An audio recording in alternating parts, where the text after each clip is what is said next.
وَلَقَدْ يَسَّرْنَا الْقُرْآنَ لِلذِّكْرِ فَهَلْ مِن مُّدَّكِرٍ۔ میرے اس سوال پر یعنی کسی پنڈت یا فال کھولنے والے بابا کو ہاتھ دکھانے والے کے پاس جانے والی بدعت اور بدشگونی کی بدعت پر روشنی ڈالیے، عین نوازش ہوگی تاکہ لوگوں کی بھی اصلاح ہو۔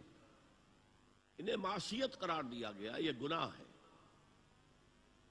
اور آپ نے فرمایا ہے کہ نجومیوں کی اگر کسی بات پر کوئی یقین کرتا ہے تو وہ اس شے کا انکار کرتا ہے جو میں لے کر آیا ہوں۔ یہ جو اوکلٹ سائنسز ہیں، ہاتھ کا لکیروں کا علم ہے، نجوم شناسی ہے، وغیرہ وغیرہ، سائنس آف نمبرز چلتے ہیں، یہ اوکلٹ سائنسز کہلاتے ہیں۔ تو اسلامی روح یہ ہے کہ آپ ان کی طرف قطعاً توجہ نہ دیں، چاہے ان میں حقیقت ہو۔ جادو حرام ہے، اگرچہ جادو حق ہے، اس میں حقیقت ہے لیکن حرام ہے، اس لیے یہ چیزیں حرام ہیں، ان کے اندر ملوث ہونا اسلامی روح کے اور ایمان کے تقاضے کے منافی ہے۔